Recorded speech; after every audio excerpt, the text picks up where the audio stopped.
Hi there, my name is Spencer Birmingham, and I'm here today to talk to you about a piece called If You Love Me. This piece is written by famous Renaissance composer Thomas Tallis, who lived during the early 1500s in the 16th century. And let's get right into talking about that piece. Editing transition. So yes, once again, I want to reiterate, this piece was composed during 1547 to 1549, right after the death of King Henry VIII and during the reign of King Edward VI. This places us in a period directly following and still largely in the midst of the Protestant Reformation and its effects in Europe. If You Love Me was composed during a period of significant religious upheaval in England, which characterized the Protestant Reformation. Tallis was a Catholic, and he was attempting to reconcile his traditional Catholic musical training with the innovations of the modern age and the religious shifts which by no means neglected music from their monumental changings. So, before we discuss a historically informed perspective on this piece, let's listen to it and get a lay of the land.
Wow, such a beautifully sung piece.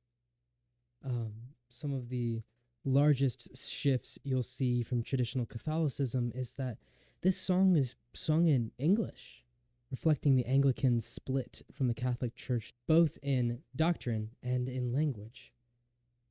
Tallis's use of the mother tongue of England allowed English-speaking people to understand the text being displayed, which is word for word brought from John 14:15 through 17.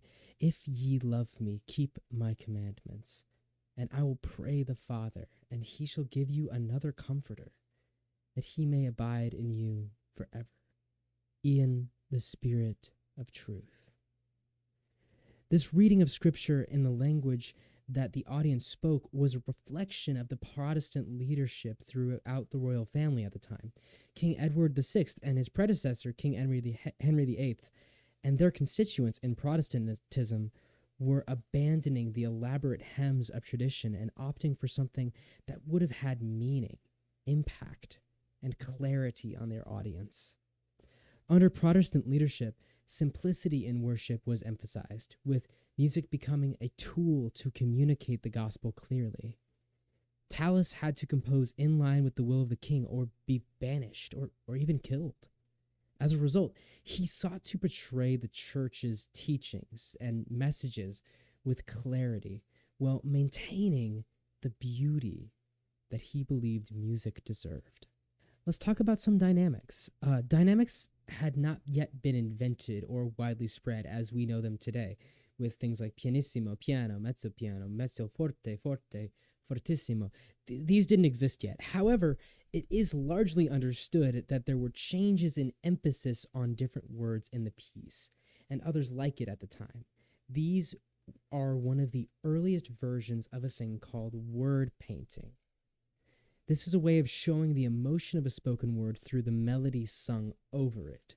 They follow different language within the piece and emphasize the vocabulary deemed important enough to stand out. Let's listen to a brief section of the music and see what we can't call out as potential words Tallis may have intended to be emphasized.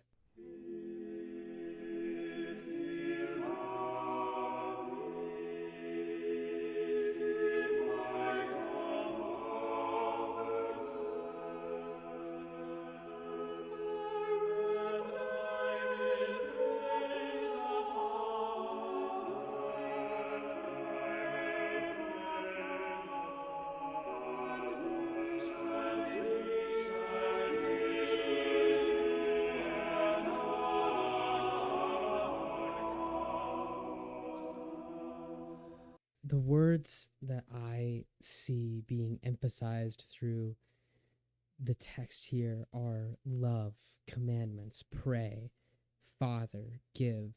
Pray, Father, and give are repeated using repetition several times for emphasis within the piece. I don't think Tallis is doing this as a display of technique or skill or talent. I think it's a way of emphasizing the importance of these words and repeating them for his audience.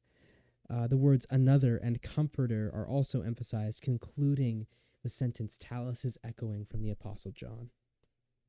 We can hear rising in pitches, jumps in pitches, changes in the chordal structures within words, and multiple voices entering in to show the magnitude of a word. Once again, this is how Tallis most likely would have been emphasizing his work to his church's congregation in an attempt to bridge the gap between the literate and the illiterate by using beautifully sung text. A quote from Robert Toft from his paper on vocal delivery tells us another quote from a Renaissance art collector, Vincenzo Giustiani.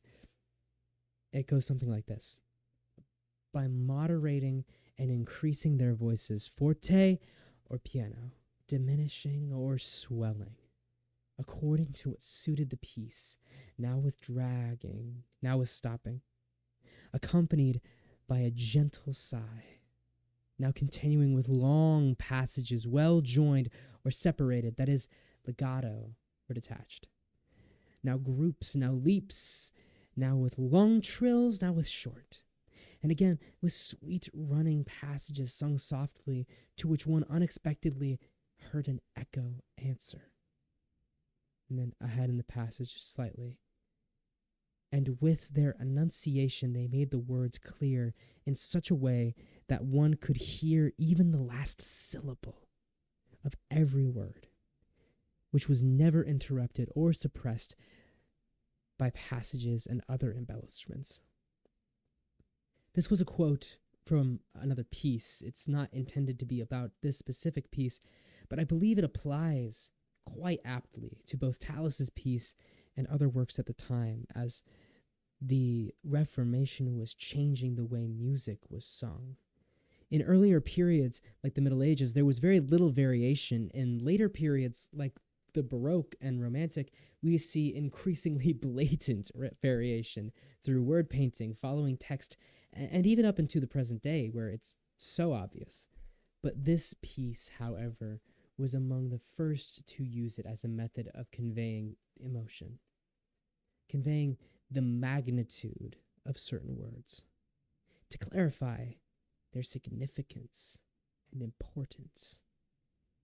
This slide should be much shorter, as I'm sure you all have a decent understanding of what vibrato is, but for the sake of bringing everyone to the same page, according to the Oxford Dictionary, vibrato is a rapid, slight variation in pitch in singing or playing some musical instruments by producing a stronger or richer tone, meaning this me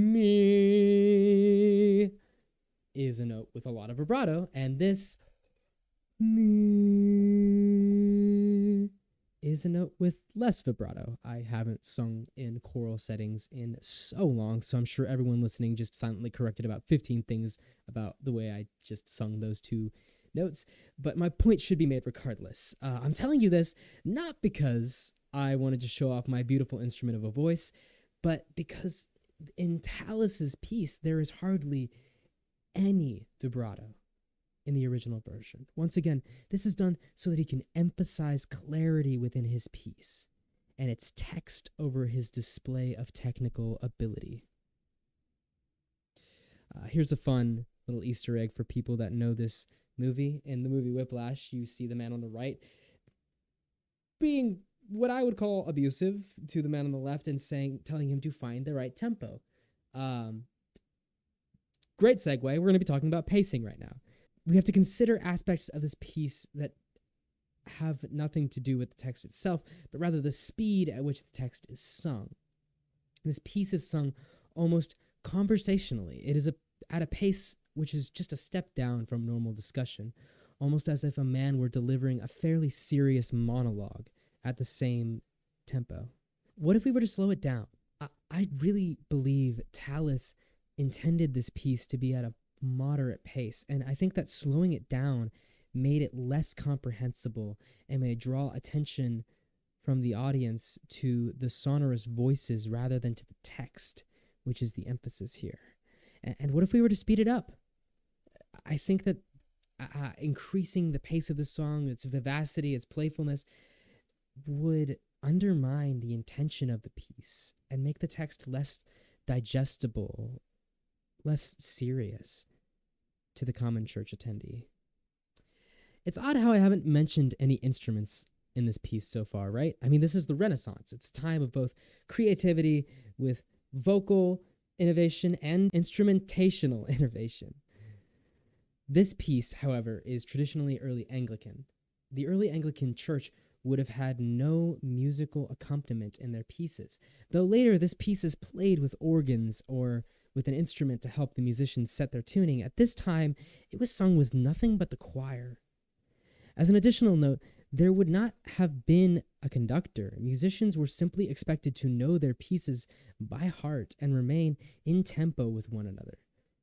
This would later be changed to assist with the precision of the piece, but at the time, this accompaniment was not common practice. It's commonly believed that this piece would have been sung with the standard tuning of A415, meaning that the A pitch had fewer vibrations and was therefore lower sounding than the modern A440. I'm going to repeat that for anyone that may have not heard of this before. The note used to tune this piece is A, as we can see in our pitchfork on the right here. In the modern era, this is sung at 440 hertz, or 440 vibrations per second. But in Tallis's age, this was sung at 415 hertz. There's a general modern shift to brighten pieces by increasing their frequency just slightly. But in the 1500s, this was not yet common practice. So this piece, as a result, is likely sung with a deeper, richer, almost minor tone as compared with modern renditions of it. Choir composition. Like most choirs at the time, women were discouraged from performing. In this choir specifically, there are 4 voices: bass, tenor, alto, and treble, or soprano, depending on what you want to call it. So how did Tallis account for his lost female vocalists? He used very talented countertenors for his alto portion and young soprano boys for his soprano, or what he specifically calls in this piece his treble section. There also may have been castrati, but this is discouraged in a modern context for fairly obvious reasons, I hope. Gestures. When we think of a modern choral piece, or even an ancient one, we tend to think of the choir standing still, maybe swaying slightly with their choir books in hand as they deliver charming sounds to our ears from the risers on a stage. When envisioning a historically accurate If You Love Me, however, one must lay aside their presumptions about what the choir might have looked and acted like on stage. A quote from Robert Toft on his paper on proper vocal delivery dictates, "Orators and singers, for that matter, imagined themselves to be in the situation of the person they represented. uttering the very same words the person would have said. Moreover, the speakers and singers learned to model their external actions on people, apassionate, so that the voice and gesture could unite to portray the thoughts and emotions of their text convincingly. You cannot see it right now, but my hands are clasped with my fingers laced. This is how this was meant to be done at the time. Body and voice joining together. Singers at the time of Tallis would have been moving and gesturing to the piece while maintaining their beautiful vocals. Of course, they could not have done this while holding a choral leaflet, so all the songs were sung completely memorized and sung with the choir alone. The name used to describe the gestures which choral members would perform is acting aptly, which would then be paired with, more important for this purpose, pronunciation or actual singing. After all the information we've covered on dynamics, vibrato, pacing, instrumentation, and choral members, let's see how a modern rendition of this piece stacks up to known traditions at the time.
Sadly, we can't listen to all of that piece just yet.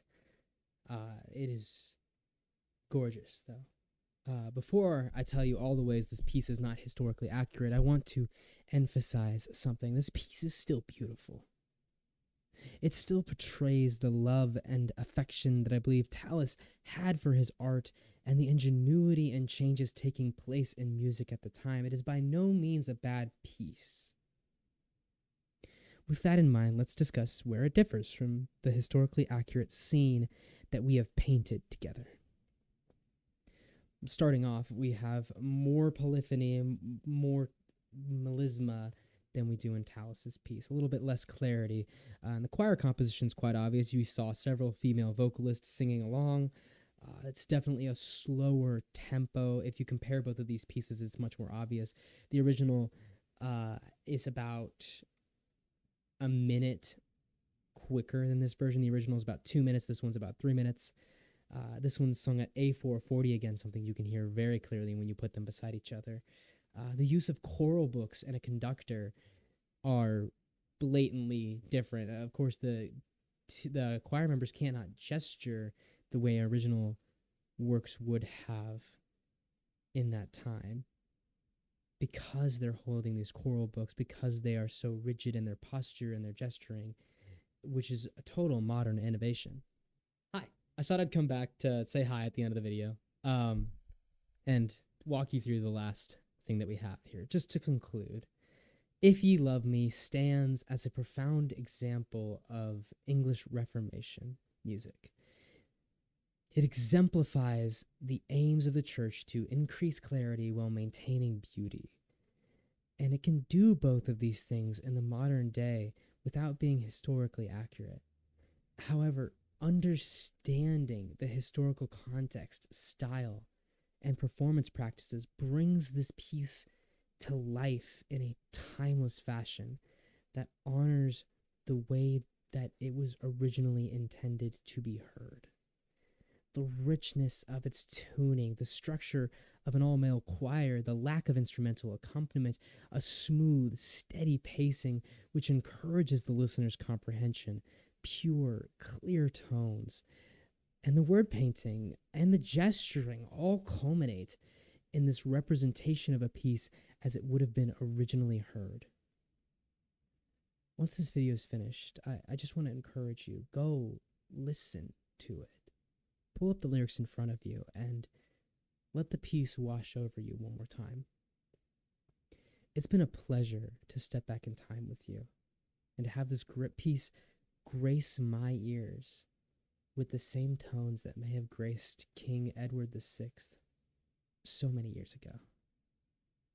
Thank you for listening.